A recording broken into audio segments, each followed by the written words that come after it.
අද අපි ඉගෙන ගන්න හදන්නේ ශාක ප්‍රචාරණය කියන පාඩම. ශාක ප්‍රචාරණය කියන පාඩම යටතේ ශාක කියලා කිව්වහම අපිට වැදගත්ම දෙයක්නේ නේද? අපිට ශාක කිව්වහම නැතුවම බැරි දෙයක්. ශාක තමයි අපිට ගොඩක්ම දේවල් සපයන්නේ. ඉතින් අපිට ශාක නැතුවම ඉතින් නැතුවම බැරි දෙයක්. ඉතින් අපි දැනගන්න ඕන මේ ශාක ව්‍යාප්ත වෙන්නේ කොහොමද කියලා. ඉතින් මේ පාඩම හරහා ඔයගොල්ලන්ට උගන්වන්නේ ශාක ව්‍යාප්ත වෙන්නේ කොහොමද කියලා. ඉතින් ශාක නව වර්ගයාගේ පැවැත්ම උදෙසා නව ශාක බෝ කිරීම ශාක ප්‍රචාරණය කියලා හඳුන්වනවා. ශාක ප්‍රචාරණය ක්‍රම දෙකකට සිද්ධ වෙනවා. එකක් තමයි ලිංගික ප්‍රචාරණය, අනිත් එක තමයි අලිංගික ප්‍රචාරණය. ලිංගික ප්‍රචාරණය බීජ මගින් සිද්ධ වෙනවා. අලිංගික ප්‍රචාරණය වර්ධන කොටස් මගින් සිද්ධ වෙනවා. ඒ කියන්නේ මුල් කොටස් මගින්, එතකොට ඔය කෝම මගින් ඒ වගේ දේවල් වලින් තමයි වර්ධන කොටස් කියලා ඔය හඳුන්වන්නේ. හරිද? බීජ මගින් කිව්වම ඔයගොල්ලෝ කොහොමද දන්නවනේ. එතකොට බීජ මගින් එහෙමත් නැත්නම් වර්ධන කොටස් මගින් මේ වගේ දේවල් වලින් තමයි මේ ශාක ව්‍යාප්ත වෙන්නේ. හරිද? අපි මේවා දන්න දේවල් අපි මේවා තියරි කාරණා විදිහට ඉගෙන ගැනීම තමයි සිද්ධ වෙන්නේ මෙතනදී. එතකොට මොකද්ද කොටස් දෙකක් තියෙනවා ශාක ප්‍රචාරණය වෙන. එකක් තමයි ලිංගික ප්‍රචාරණය, අනිත් එක තමයි අලිංගික ප්‍රචාරණය. දැන් අපි කතා කරමු අලිංගික ප්‍රචාරණය ගැන. අපි මෙතනින් එහාට ලිංගික ප්‍රචාරණය ගැන කතා කරලා අලිංගික ප්‍රචාරණය ගැන වෙනමම කතා කරමු. හරිද? ලිංගික ප්‍රචාරණය ගැන කතා කරනකොට ශාකවල නිපදවෙන බීජ මගින් සිදුවන ප්‍රචාරණය ලිංගික ප්‍රචාරණය ලෙස හඳුන්වනවා. බීජ මගින් සිදුවන ප්‍රචාරණය තමයි අපි කියන්නේ ලිංගික ප්‍රචාරණය කියලා. හරිද? ලිංගික ප්‍රචාරණයේදී විශේෂිත වූ ලිංගික සෛල එහෙමත් නැත්නම් ජන්මාණු සෑදෙනවා. මේකට අපි කියන්නේ ජන්මාණු ජනනය කියලා. මේ ජන්මාණු ජනනය මගින් ලිංගික සෛල එහෙමත් නැත්නම් ජන්මාණු සෑදෙන එකට තමයි අපි කියන්නේ මේ ලිංගික ප්‍රචාරණයේදී සිද්ධ වෙන්නේ ඇත්ත වශයෙන්ම කිව්වොත් මේ ලිංගික සෛල ජන්මාණු ජනනය මගින් සෑදීම. හරිද? පුංජන්මාණු ජායාජන්මාණු මේවා හැදෙනවා. හරිද? ඊට පස්සේ බීජයක් සෑදීම තමයි සිද්ධ වෙන්නේ. හරිද? අපි දැන් කතා කරමු දර්ශීය පුෂ්පයක කොටස්. අපි දන්නවා පුෂ්පයක් කියලා කියන්නේ ප්‍රධානතම කොටසක්. හරිද? ඉතින් අපි පුෂ්පයක් කියලා කියන්නේ ප්‍රධානතම කොටසක්. අපි ඒක ගැනත් කතා කරලමුකෝ.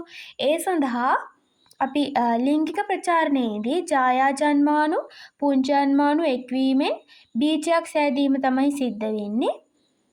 ඒක හදා ගන්න ඕනේ. බීජයක් සෑදීම තමයි සිද්ධ වෙන්නේ. උසස් ශාකවල මෙම අවයව පිහිටා ඇති කොටස තමයි පුෂ්පය කියලා කියන්නේ. පුෂ්පය එතකොට ලිංගික ප්‍රචාරණයේදී වැදගත් කොටස කාර්යභාරයක් ඉටු කරනවා. හරිද? එතකොට අපි දන්නවා ශාකයක පුෂ්පයක් කියලා කිව්වහම ගැහැණු කොටසක් තියෙන්න පුළුවන්, පිරිමි කොටසක් තියෙන්නත් පුළුවන්. එහෙම නැත්නම් මේ දෙකම තියෙන්න පුළුවන්. හරිද?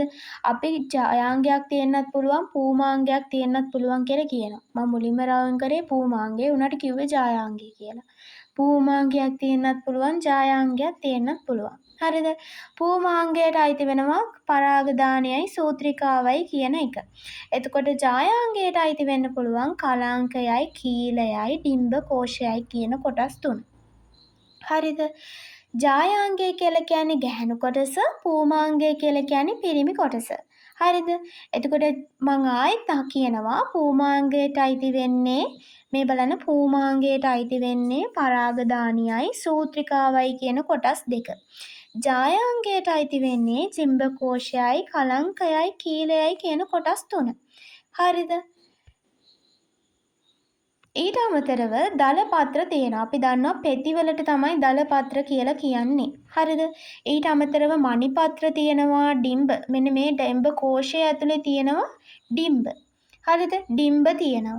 ඊට පස්සේ ග්‍රාහකයක් තියෙනවා. ග්‍රාහකය ඔස්සේ තමයි අපි නටුව කියලා කියන්නේ අනේ වගේ ග්‍රාහකයක් තියෙනවා. ඒකෙන් තමයි අපි හිතමු අත්තකට එහෙමත් නැත්නම් ඉත්තකට මොකක් හරි අත්තක් ඒ වගේ දෙයකට සම්බන්ධ වෙන්නේ මෙන්න මේ ග්‍රාහකය. එහෙමත් නැත්නම් ග්‍රාහකයා හරහා තමයි පෝෂක අවශෝෂණයක් සිද්ධ වෙන්නේ.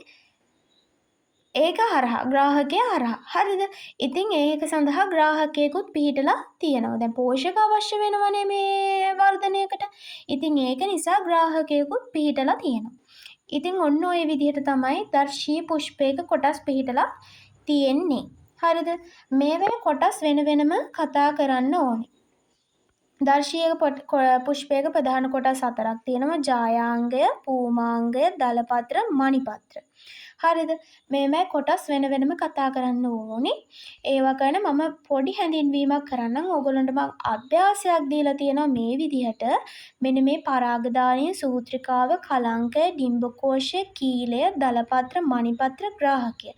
මේවයින් කරන කාර්ය වෙන වෙනම ඕගොල්ලෝ ලියන්න ඕනේ. මං පොඩි අදහසක් දෙනවා. ඕගොල්ලන්ට තියෙන්නේ මේවයින් කරන දේවල් ලියලා පොඩි නෝට් එකක් හදා ගන්න එක. හරිද? කලංකය මගින් කරන්නේ පරාග තැන්පත් වෙලා පරාග පරෝහණය ආරම්භීම කලංකය මතදී තමයි සිද්ධ වෙන්නේ. එතකොට කීලය මතදී කීලය කියලා කියන්නේ ජායාංගයේ මැද කොටස. එතකොට ඩිම්බකෝෂයේ සිට නාලාකාරව ඉහළට වැඩිලා තියෙනවා. කලංකයයි ඩිම්බකෝෂයයි සම්බන්ධ කරනවා මෙන්න මේ කීලය කියන කොටස. පරාගනාලය වර්ධනය වෙන්නේ කීලය දිගේ. පරාගනාලය වර්ධනය වෙන්නේ කීලය දිගේ. පරෝහණය වෙන පරාගනාලය ඩිම්බකෝෂයට ගමන් කරලා පරාගනාලයේ අග්‍රය අනුද්වාරය තුලින් ඩිම්බකෝෂයට සම්බන්ධ වෙනවා. හරිද?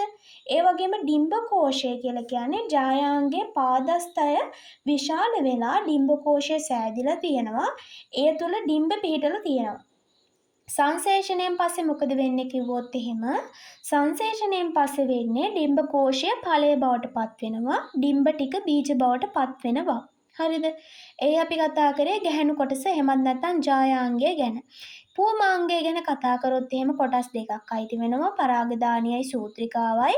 පරාගධානිය කියලා කියන්නේ පරාගධානිය තුල පරාග කණිකා වර්ධනය වෙනවා. පරාග කණිකා පරාගණයට උපකාරී වෙනවා. සූත්‍රිකාව අග තමයි පරාගධානී පිහිටලා තියෙන්නේ. ඊට පස්සේ දලපත්‍ර ගැන කතා කරොත් එහෙම දලපත්‍ර වර්ණවත් ඒවා පරාගකාරක කෘමීන් ආකර්ෂණයට තමයි වැදගත් වෙන්නේ. මණිපත්‍ර පුෂ්ප පිහිටීමට පෙර පොහොට්ටු අවධියේදී ඒවා ආරක්ෂා කරන්න තමයි වැදගත් වෙන්නේ අපිට. ඒ වගේම ග්‍රාහකය මෞෂාකයට සම්බන්ධ කරනවා. ඒ වගේම අවශ්‍ය වෙලාවට පෝෂක සැපයීම සිද්ධ කරන්නේත් මෙන්න මේ ග්‍රාහකය හරහා. එතකොට මම දල අදහසක් දුන්න ඕගොල්ලන්ට තියෙන්නේ මෙන්න මේ අට සම්බන්ධයෙන් කෙලින්ම ඕගොල්ලන්ට දැන් මම දුන්නු අදහස ලියන්න. ලියලා ඕගොල්ලෝ නෝට් එකක් හදා ගන්න ඕනි මෙන්න මේ ටිකට. හරිද? මේ ටික තමයි කතා කරන්න තියෙන්නේ දැනට. මම ඊළඟ ටික ආයි වීඩියෝ එකකින් ගෙනත් දෙන්නම් ඕගොල්ලන්ට.